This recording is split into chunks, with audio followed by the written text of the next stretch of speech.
Hello and welcome our viewers into a new episode of your show around Kuwait. Of course, where every episode we shed the light into the most recent events and focusing on the trending occasions. Of course, I'm your host Abdulatif Lanizi, and today I'm joined with my colleague and co-host Fajr. So good evening and welcome, Fajr. Good evening, Abdulatif, and as always, we're delighted to be hosting Around Kuwait, and today we'll be sharing with you stories about some very inspiring guests and topics as well. Today's guest is actually a really special guest. We're honored to have a special guest, which is Ali Tariq, let's say a courageous firefighter, a passionate children's book author, and Ali's unique combination of professions has led him to embark on a mission to educate young minds about fire safety through the power of storytelling. He's published a children's book not only to capture the essence of his experience as a firefighter, but also serves as a valuable resource for families to navigate the crucial conversation of fire safety with their children. Join us to delve with our dear guest for today, Ali Tariq. So hello and welcome, Ali, and we're so glad to have you with us. Hello, and thank you for the good words you just said, and I'm always honored to be here. Thank you. Welcome, of course, to Around Kuwait, Ali, and we'd like to know what was the inspiration behind you becoming a firefighter, and like my colleague Abdulatif said, you're also a children's book author. So what was the inspiration behind that as well? So plenty of people may think that it's two different things, but after all, it's an ambition that we're trying to catch. So becoming a firefighter, I guess every child will be searching for his superhero. Some of them will be searching for imagined characters, and they won't find anything. But I think the real superhero, we can say, like firefighters as an example. So it grew with me to become a firefighter since I was a child, and I found the opportunity to become one. And then I found there's a different path during this profession, which is teaching children what to do in case of emergencies. And the reason why I wrote this book, or it's the same direction why I chose to be a firefighter, it's an incident I had, that we'll be talking about in details in a bit. Yeah, which is we are really excited about it, knowing that about your journey in the background of being as a firefighter, and also becoming an author to write a children's book to, let's say, raise the awareness about that. We know about, let's say, the background behind that. I mean, you wanted to be you are actually a firefighter, you wanted to be an author, and you became an author. You wanted to achieve that, and you did. What's the background behind that exactly? So since I was 7 years old, I was writing poetry. I enjoyed writing in Arabic and in English, mostly in Arabic. But an incident we had, we were trying to save a child. His name was Rashid. He was 5 years old actually, and he was trapped in a house. We tried to find him, we couldn't because he was burned to the crisp. So I tried to blame someone about what happened. It's a tragedy for sure. So plenty of people don't like to blame parents in case of any child will be in harm or danger, or if a child would die because of neglection. What I did is I skipped parents and adults that should be teaching children what to do in case of emergencies, and I directly write the book, A Junior Firefighter, to teach children surviving skills and what to do in case of fire. So it was a huge step for me because I was a passion because of the story of Rashid. And in the book, I changed the story so that Rashid can live in the book. The real kid, he died in 2017, and we found him under the bed. He was hidden because he didn't know what to do. And I blame his parents, I blame the society somehow, because each one of us adults have a message to teach children what to do in case of emergencies. What he did, that he was playing with matches and then he burned the room. He tried to hide under the bed and he died, suffocating. I know it's a sad story, but we need to deal with it. It's a very sad story, actually. It is, because it's actually tragedy. And for a lot of people, they think it's okay to let them play with matches outside the house, or sometimes the parents buy some matches and they think it's okay to put it, let's say, on a higher shelf away from the kids. But of course, they can climb. So writing the book has got to be actually amazing. And I'd like to understand more from you. What do you think the parents' role should be? Like, you aimed the book to be for children and to teach them these safety procedures or these safety pointers that they should be aware of, but also a lot of adults don't know these tactics or these small pointers. That's a very good question. So let me ask you a question. In case of emergencies, what do you do? Who do you call? Well, who do I call? Yes. The emergency line. Which is? 999. See? Not a lot of people actually know it. Yeah, Even me, I don't know it. So that's the 121. problem. 121, you said no, of course it's not. 112. 112. So this is the problem that we're facing. It's not. I'm not trying to embarrass you, because we're in an episode and I'm giving an example for plenty of adults do not recall that. Maybe plenty of them would recall 777, which is cancelled number. But 112. But doesn't it direct you to 112? It does not. Okay. So if you call 112, it's worldwide. Even if your phone is off, it's going to work. So here is the problem. I'm not asking all children to call 112, but I need parents to have this information. And I'm sure if I can ask you also, do you have fire extinguisher at your house? Actually, what? Fire extinguisher Fire extinguisher? or smoke detector? Actually, I didn't have it before, Yeah. but I have it like after a couple of years. There was some incident in our neighbor's house, and after that, I had to have it even in my car. And you need to know a thing. 2 years ago, I didn't know even how to light it. I didn't know that there is a safety switch, you know, the safety pin. I didn't know how to use it. So this is the problem that we're dealing with. What Yeah. I'm trying to show you. Adults need to know these stuff, to have fire extinguisher, to have smoke detectors. We don't need to wait till incidents happen so that we can actually know how to use fire So extinguisher. they need to be at home. They for need to be safety. at home. They need to know what to do in case of emergency. Children should not try to put out fire. Children should just run away. They may shout, they may call 112. Actually, a lot of families contacted me after their children read the book. They had incident in their house, and the children called 112. They gave them home address, and they were so happy to know that a child or 6, 7 years old saved the family. Was able to do that. Yes. That's beautiful. That's actually amazing. So my second, our question after that, and I think it's the answer is already there, which is, give us the exact aim for your book, and what message do you hope that the young readers will have and receive this message from reading that book, which is. So I tried plenty of times not to be harsh with adults. Yeah. But they held great responsibility, and they should be held against the law in front of God, what they're doing with their children, and the message that should be delivered for children. What I'm trying to do is I'm trying to make every child rely on himself, on herself, to run away in case of emergencies. So when we start Junior Firefighter as a book, it was only recalling the story of Rashid, but teaching children the steps of surviving. This is the message that you want, like there's instructions to let Yes, them teach it. exactly. So if you read the book, you will find a firefighter in Rashid's head teaching him what to do. It's like Rashid recalling a firefighter's visit to his school. And that's actually what Kuwait Fire Force are doing. They're visiting plenty of schools every year. So Rashid will be recalling the steps to run away, to stay calm, not to hide, to call 112, to try to run away. Even some small details. Rashid in the book, he's not wearing any shoe when he's running. I want to focus on surviving, not trying to do the basic thing that he's doing every day. Yeah. So the message, and the main message, is I'm trying to talk to the children directly.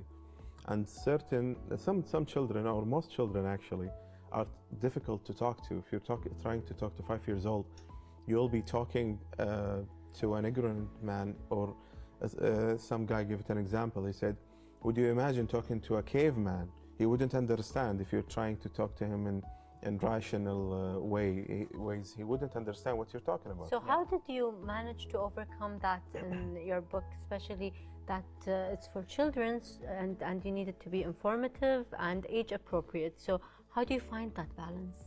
It was challenging. That's why it took me like 2 years to do it. But mostly it's focusing on the direct language. So I'm not saying to children, don't do, because they will do. I'm trying to educate them by memorizing the pictures in the book. It's a story. It shows, it's a written part, but most of the story, it's visible for everyone. So what I'm trying to do is I'm trying to reach them by the drawings in the book. They can recall what Rashid did during the emergency, and that's what happened. It was a shock for me, and I didn't actually know that it's going to work like this. But when I received a call from the first family who called me, I was happy to know that the message is there. That's actually amazing, because I wanted to ask you, can you share any like personal experience after publishing the book, like some of the story if you heard like message been delivered to other kids, because there's got to be some of the experience that you had through your journey. There are plenty of pictures and video we're going to show in this episode, showing the interaction with children after reading the book, and a lot of them connected with the character Rashid. And what happened, a little girl approached me and saying, so this is the book for boys, where's the book for girls? Okay. That's cute. And for that I wrote the second book, Junior Firefighter, which is Sheikh as the hero. Okay. Nice. Yes, and Sheikh was there in the book at the start, and I was planning something for her. So for Rashid and for Sheikha, they're both different characters, but in what ways do you believe that storytelling and literature can help and enhance fire safety education for children specifically? Yeah, that's an excellent question. Actually, my master's degree now is in children's literature, Nice. and I'm trying to merge fire safety with. Really great. We're trying to reach children safety and children's literature. We don't find children's literature plenty of books that actually aiming to save children. Mostly fairy tales, mostly some Entertaining. sad something. stories, drama. Bedtime stories. Yeah. So what elements do you add to this type of book? Nice question. Yeah, what we did actually, it's interacting. You can actually call the number in the book. You have an empty page so that you can draw the escape map you have in the book. And you cannot actually fulfill the book without an adult in the last page.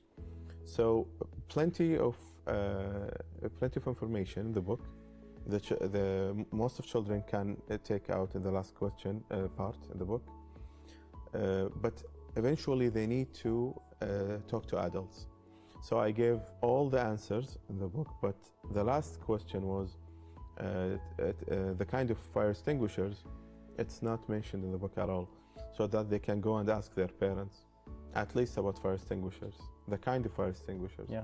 Because I know plenty of people, most people don't know anything about fire extinguishers. They would use 90% water fire even more. extinguishers, yes. Yeah. So this will involve even the adults Yeah. to understand more and learn more. So it's not only for children, for adults as well. It's actually really amazing. And inshallah, in the future, we will find some books even for adults. Of course, Ali, we have even more questions, but we have this short break. So for your viewers, stay tuned, and we will be right back.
And we're back again, and with us is this wonderful children's author, Ali. We'd want to understand more, you being a children's author and a firefighter at the same time.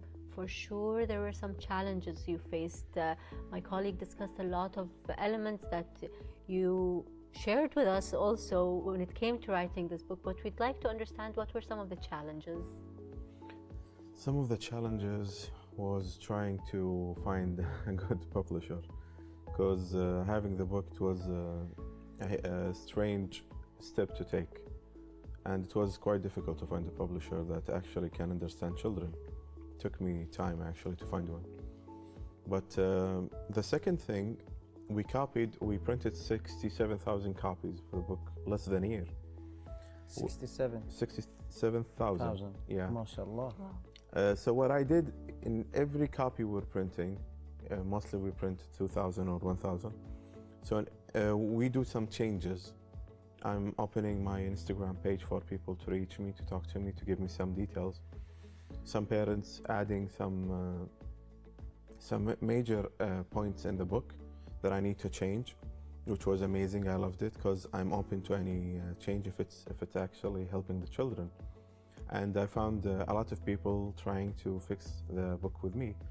What I'm saying when I say fix, because eventually you're trying to reach children, so every parent will see it on their own way.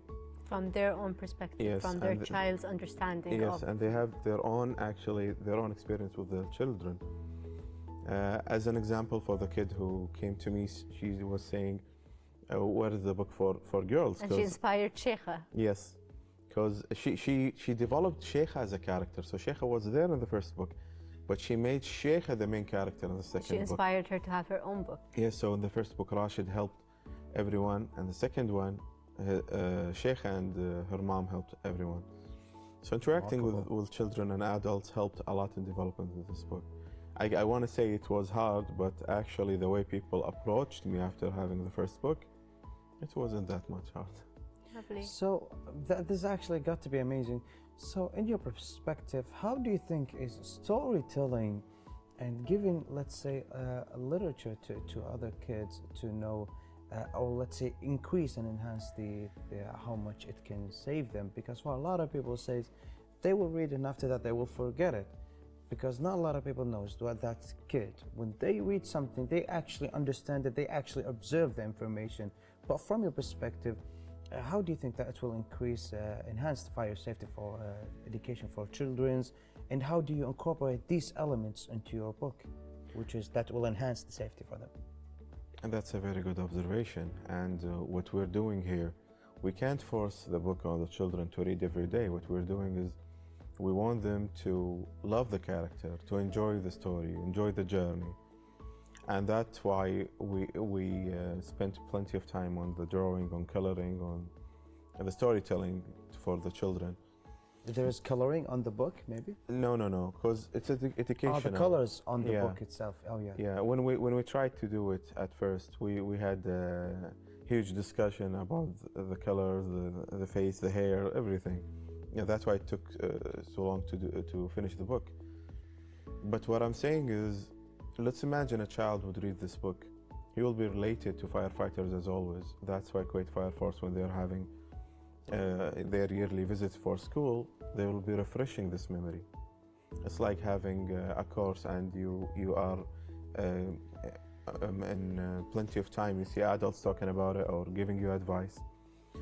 I don't want to say I'm done educating adults, but I'm directing my education to children. By forcing the education system to go for children directly, I will force adults also.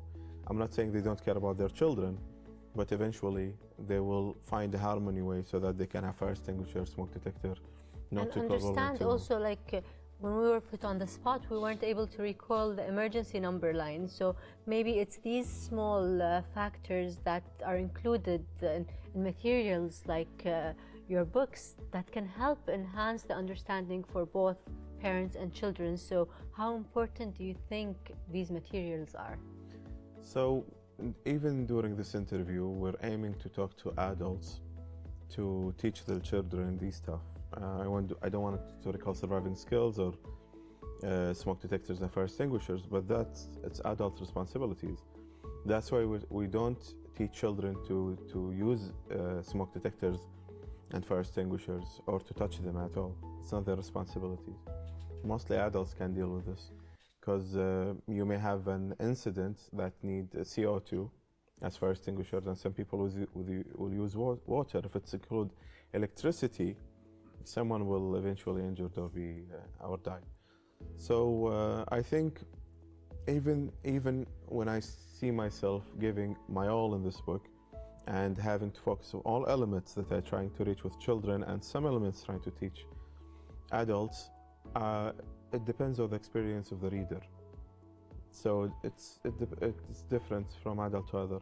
A lot of people are neglecting their children. They don't care what they're reading, or they don't want to interact with what they're reading.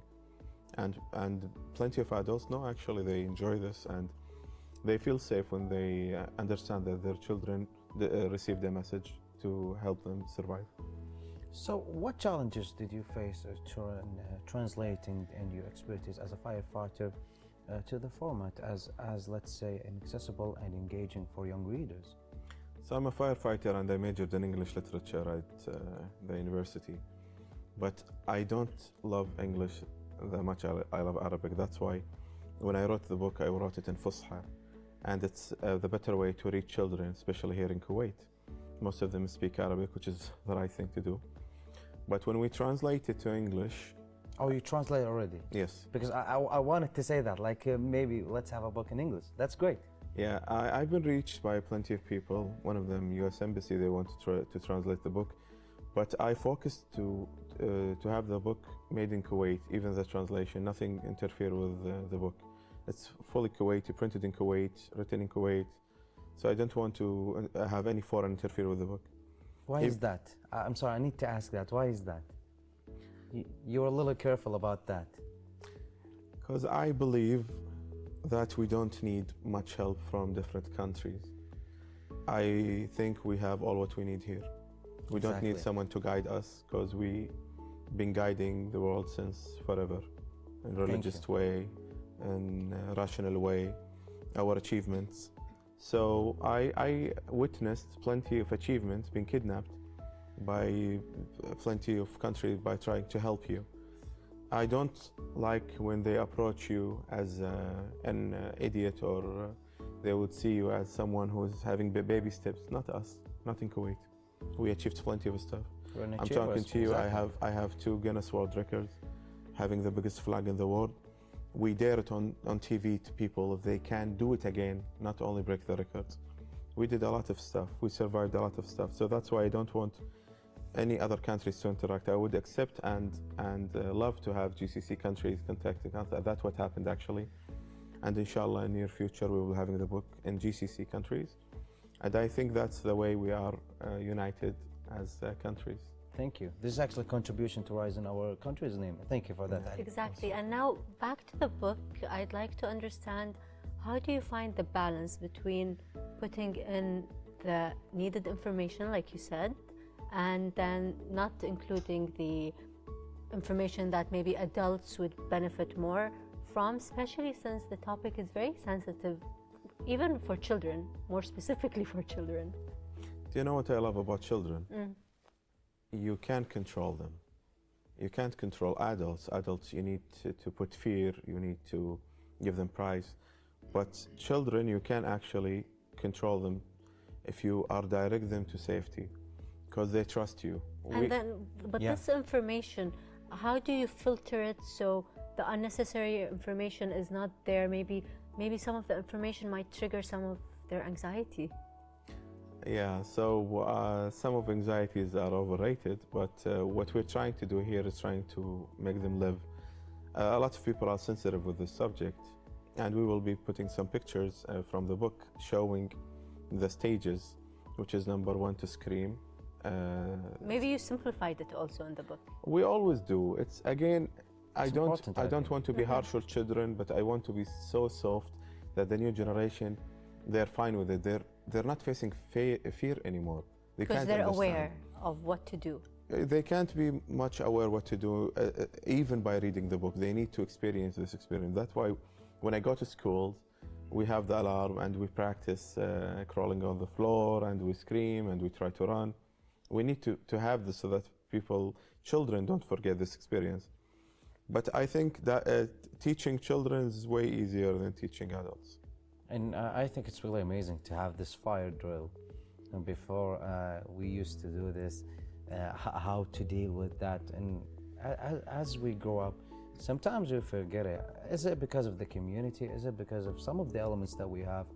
But of course, I mean, together we actually can make it. And after, of course, after your let's say, your dedication to trying to let children live as possible as they can, away from danger, away from harm, I think it's actually a great thing, a noble thing to have.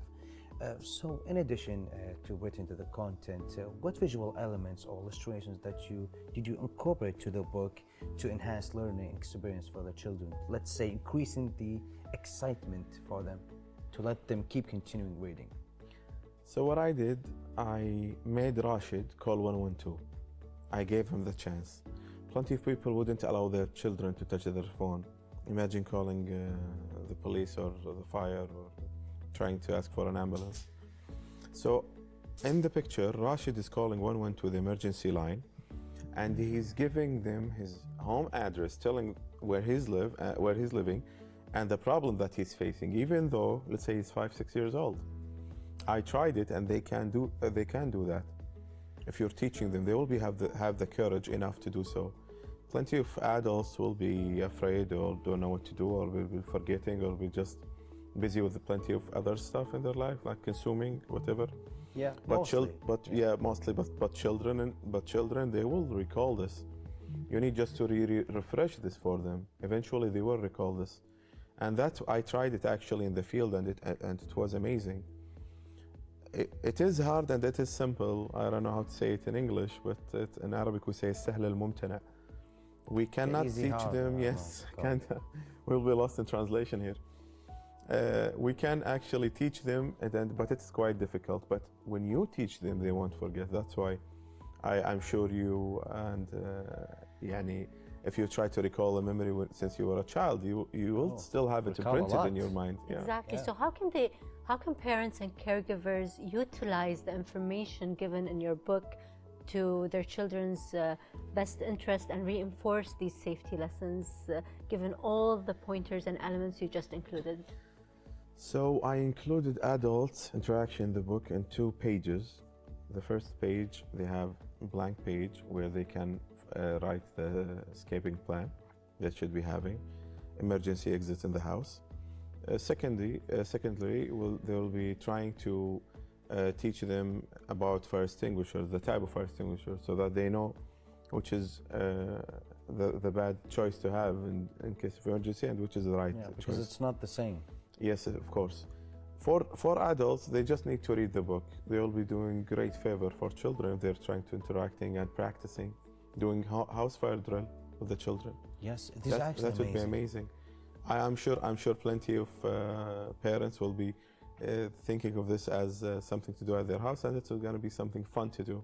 Maybe this is an idea for your next book. Like there's an advice to do a house like fire drill, and like put how they do it for their family, so they can do it, and after that you can start the book. I don't know. I'm just saying. No, that's a very good advice actually. Because if I want to do that, Yeah. because I'm a new parent, and if I want to do that, I don't know how to do the fire drill. I mean, would I start a real fire and they say, okay, my son, get please, out from the house? Please It's don't. not like Any that. parents watching this, please don't start fire at your house.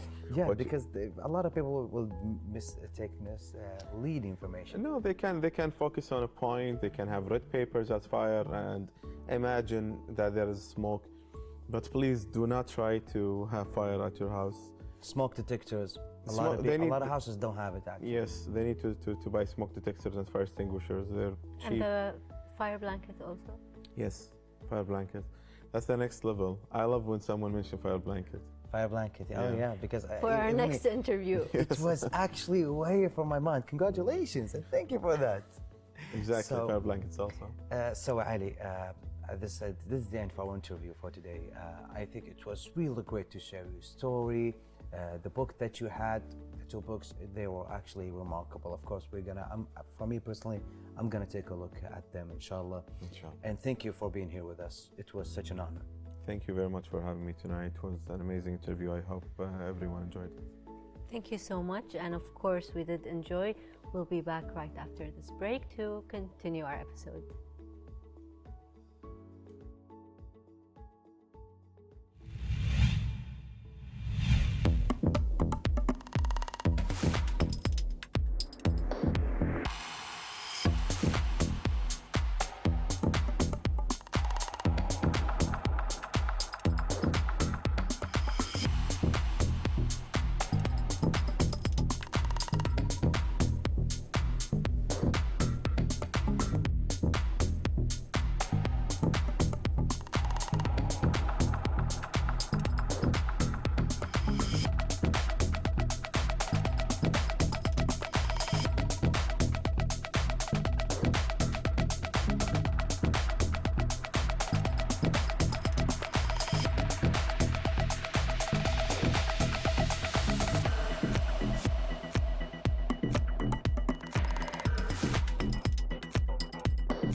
The spirit of solidarity and goodwill flourished as Kuwaiti and Pakistani blood donors joined hands to organize a blood donation campaign.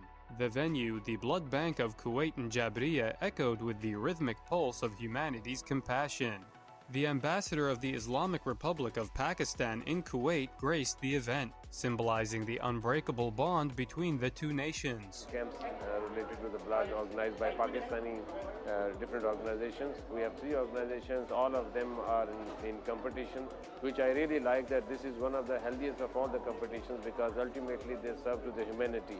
And I congratulate all those who organized today the event, and I also have great appreciation for the donors who voluntarily come here and they donate their blood without knowing that to whom that blood is going to be used ultimately. So I wish all of you best of luck, and I hope that this healthy competition which I have witnessed for the last 1 year will continue in the coming years rather. The campaign garnered immense support, drawing a multitude of Pakistanis eager to contribute to the cause. Today we had a blood donation session with the Kuwait-Pakistan blood donors, KPBD. It is really a very grateful moment. I am very grateful to the community of Pakistan for showing their love and appreciation for state of Kuwait, not by words but by action. As we all know, blood sometimes is a matter between life and death. In the case here, Kuwait, Pakistan donors really are providing their hands to the Kuwaiti people and showing them their appreciation, and also they are contributing towards creating healthy cities in Kuwait. And this is not the first time, by the way, that they do it. They've been doing this for the last decade. As people were lining up for blood donation, it wasn't just blood that flowed. It was a stream of camaraderie between Kuwait and Pakistan. The campaign aimed not only to fortify diplomatic ties, but also to highlight the significance of blood donation in saving lives. Each drop of blood became a symbol of shared humanity, bridging cultural gaps and fostering understanding. Say congratulations and rewards to all the donors who are participating always with us, and I hope they will continue with us in Sadqa Jariya and they will serve the community with us. Especially for my team, which they are supporting community and all the patients in all hospitals for blood. I appreciate their efforts. They make these camps, they arrange these camps many times per year. So I think this is 22nd our camp. More than 12 years they are working in this. So I appreciate their efforts, and I hope they will also continue in this effort. Amidst the gentle hum of conversations in multiple languages, the collective act of giving became a profound gesture of unity. The faces of those donating reflected the blend of cultures, showcasing the diversity within the broader human family. The campaign went beyond the immediate act of blood donation. It became a platform to raise awareness about the transformative impact of such initiatives. Through this shared experience, Kuwaitis and Pakistanis discovered the strength in their unity, realizing that the simple act of donating blood could create a ripple effect of positive change. In the end, as the campaign concluded, it left behind not just life-saving bags, but a lasting impression of solidarity, emphasizing the power of humanity to overcome borders and build bridges of compassion.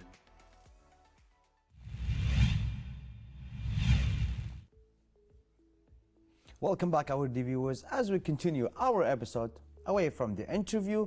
After this remarkable interview with our guest, now we are changing the atmosphere, as the atmosphere already changed at the blood bank of Kuwait in Al Jabriya, where this remarkable initiative that's been set with the Pakistani embassy for this blood donations. I mean, the campaign, the initiative actually exemplified the power of shared humanity and the rhythmic pulse of their collective goodwill. Shared humanity work, in one perspective, is to save a lot of lives that you don't know right now or in the future might happen, who are needing some blood samples. So I think this remarkable initiative this episode, all of it is actually for humanity, I think. Indeed, Abdul Latif. And in addition to everything you just said, this event and this collaboration really does symbolize the enduring connection between Kuwait and Pakistan, and especially with the attendance and joint effort between Pakistan and Kuwait. The ambassador of the Islamic Republic of Pakistan graced the blood donation campaign. The event became a beacon of unity, drawing support from a diverse multitude of Pakistanis eager to contribute to the noble cause. And indeed, a lot of people did show interest in this cause. I was really surprised when we heard the report, and by the way, thank you to all of the team behind the report. It was actually really remarkable, knowing that over 12 years that they have this continuous blood donations campaign here in our beloved country, between only the Kuwait blood bank and the Pakistani embassy. I think it's really remarkable. So this actually not mentioning the other embassies, not mentioning the other blood donations campaigns from the other entities. This actually from all of these two entities, and I think it's really great to have it, such a humanitarian work. And knowing that beyond more blood donations, a drive campaign unfolded as a stream of camaraderie between Kuwait and Pakistan. It sought to forfeit diplomatic ties, as well emphasizing at the vital role of blood donation plays in saving lives, turning each drop of blood into a powerful symbol of shared humanity. It's got to be one of the most beloved things that you can hear. I mean, we know that whenever there is an, God forbid, like let's say international crisis in the world, one of the first countries that jumps into help is our beloved countries.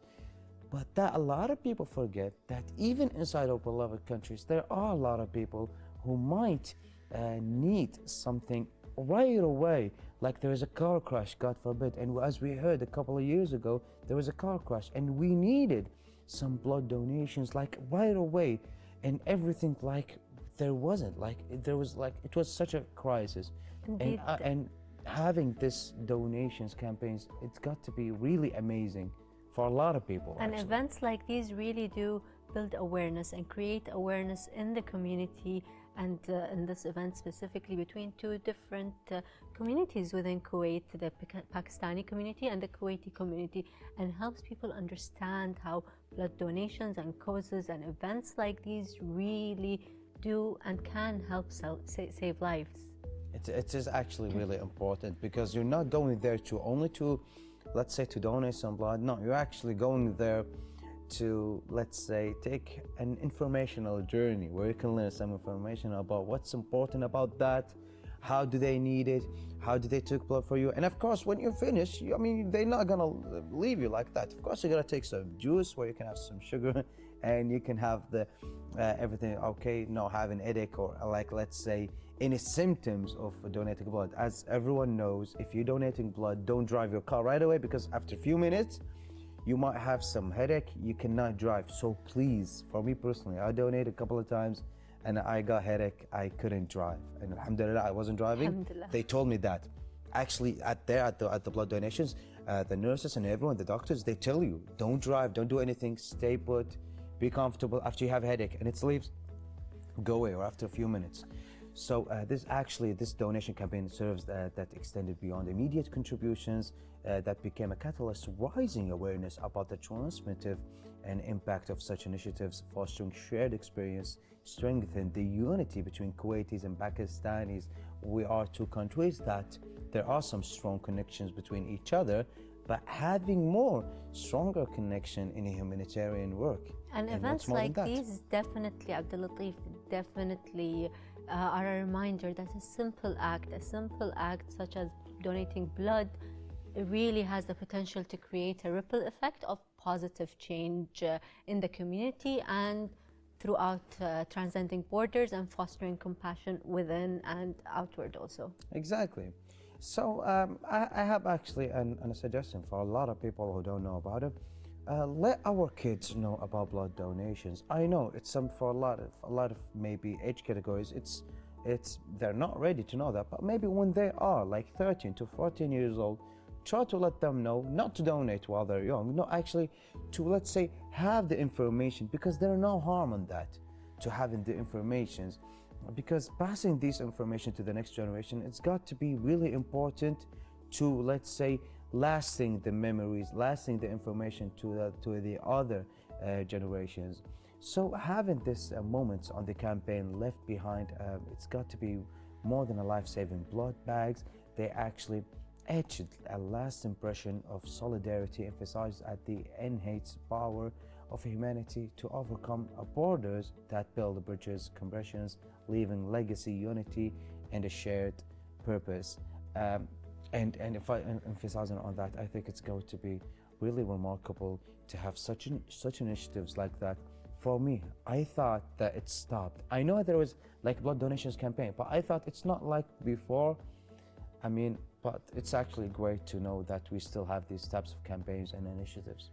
And of course, in addition to this campaign that we just highlighted in today's episode, we also had a very inspiring guest and a very inspiring story from Ali Al-Daghir, and how he decided to turn his passion of firefighting into a book that's targeted or for children, and he became a children's author as well. So he's actually, even though, like he mentioned, Abdul Latif, he's by education, he's an English major, English literature major, or English lit, and then he became a firefighter, and he was heartbroken or shattered by a devastating story which he faced at his job, and then he ended up writing a children's book which is touching the lives of many children and parents as we speak, and this is by itself really inspiring. So in addition to the initiative we just discussed, I think today's episode is really remarkable. It was really remarkable, in knowing about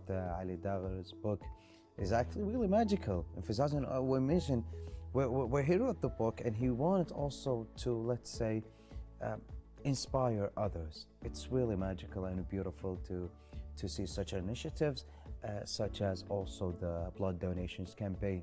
It's really magical. And with that, our viewers, our episode has come to an end. And of course, where every episode we either have some inspiring stories with inspiring guests, or we have some trending topics and occasions that's been happening around our beloved countries. And of course, you will see our camera right there. And as always, I'm really honored to be your co-host and co-presenter, Fajr. Thank you, Abdul Latif. I think today's episode was indeed remarkable. And for everyone that was tuned in with us, we'll be back tomorrow, and every day stay tuned for more topics all around Kuwait. And goodbye for now. And of course, goodbye for now, dear viewers.